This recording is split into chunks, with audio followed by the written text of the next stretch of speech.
नमस्कार, मैं आरडी भारती और आप देख रहे हैं बिहारी सुल्तान। देश की बहुत सारी खबरें हैं, लेकिन आज हम जिस विषय के ऊपर आपके सामने प्रस्तुत हुए हैं बहुत अहम है हमारे लिए, आपके लिए, देश के लिए। देश के अंदर राष्ट्रपति पद के लिए चुनाव की चर्चाएं जोरों पर है। लोग ये चर्चा कर रहे हैं कि कौन बनेंगे राष्ट्रपति। उत्तर प्रदेश के आजमगढ़ लोकसभा सीट का जो उपचुनाव हो रहा है, वहाँ के जनता के बीच ये चर्चा है कि अगला लोकसभा कैंडिडेट कौन जीतेगा, गुड्डू जमाली या निरहुआ।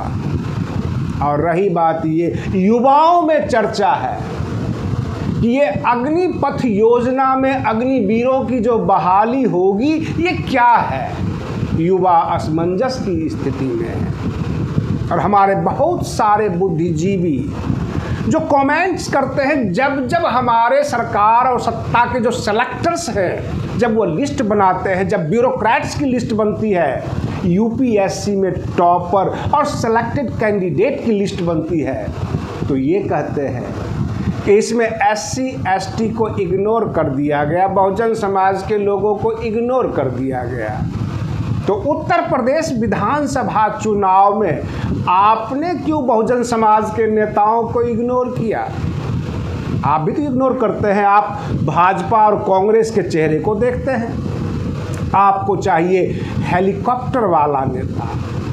आप जो है अपने स्थानीय नेता, अपने भाई बंधु को नहीं चुनते।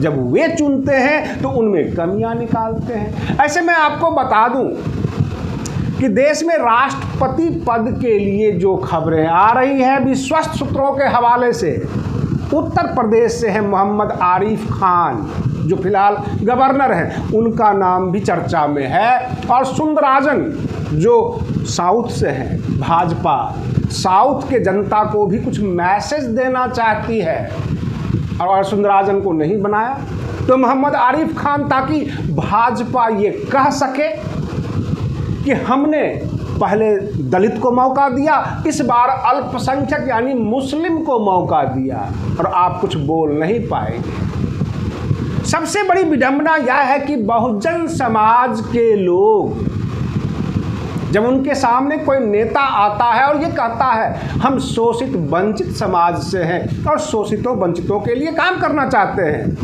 उन्हें वे सेलेक्ट ना करके, उन्हें वे नहीं चुन करके हेलीकॉप्टर वाले नेता, दिल्ली वाले नेता को ज़्यादा पसंद करते हैं। तो इस तमाम समस्याओं का असली गुनाहगार कौन, इसके ऊपर हम चर्चा कर लेते हैं। रही बात ये, देश में, हमारे देश के युवा सेना में इसलिए नहीं भर्ती होते थे कि सेना में बहुत ज़्यादा धन प्राप्ति होती है, भविष्य बन जाएगा, इसलिए नहीं, या उनमें यह भी नहीं था कि देश प्रेम के लिए सर कटाने जा रहे हैं। उनमें एक विश्वास था कि सेना ही एक ऐसा विभाग है इस देश का जहां पर लास्ट में पेंशन मिलता है।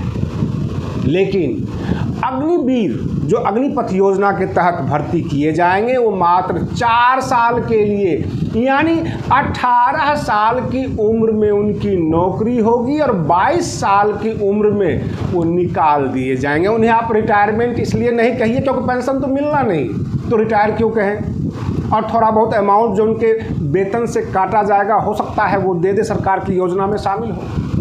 लेकिन आजकल 22 से तो ज़्यादा उम्र में शादियां होती हैं। ये युवा जो रिटायर होंगे, कौन इनसे शादी करेगा? सवाल बनता है, आपके सामने भी ये सवाल बनता होगा। फिर ये कहाँ जाएंगे? 4 साल वहाँ पर सिर खपाने के बाद ये कौन सी नौकरी में जाएंगे? क्योंकि वहाँ पर 4 साल इनको बिठा कर नहीं रखा जाएगा।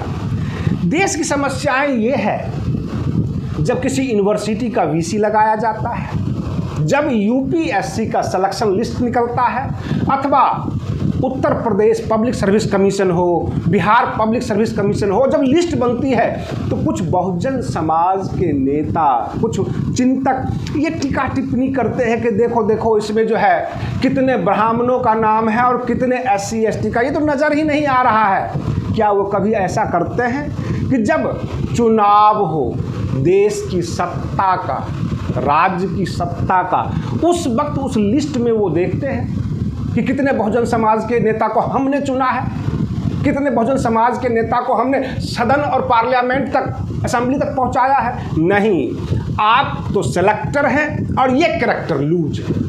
यानी आप करें तो रासलीला, ये करें तो कैरेक्टर ढीला। जब आप अपने समाज को नहीं चुन सकते, सत्ता तक नहीं भेज सकते, तो सत्ता से इतनी उम्मीद क्यों? हमेशा गिफ्ट के चक्कर में क्यों रहते हैं? कोई अन्य समाज, कोई अन्य सत्ता हमें सर्वोच्च पद पर बिठाए, बुलाकर बिठाए, चाहे हम अपने समाज के नेताओं को चुने अथवा ना चुने। इतना बड़ा भेदभाव एक बहुत बड़े समाज, बहुजन समाज के साथ किया जाता है। ना झामुमो यानी झारखंड मुक्ति मोर्चा को पूर्ण बहुमत मिल पाती है, ना आरजेडी को मिलता है, ना सपा को मिलता है, बसपा को तो आपने एक सीट पर लाकर खड़ा कर दिया। किस मुंह से सत्तासीन लोगों के ऊपर उंगलियां उठाते हैं, ये हमें समझ में नहीं आ रही है। अगर आप जो है इससे समझ रखते हैं और आप ये जो है एग्री करते हैं कि हाँ ये गलतियां हैं, तो आप बने रहिए बिहारी सुल्तान चैनल पर। हम फिर मिलते हैं अगले वीडियो में, तब तक के लिए धन्यवाद।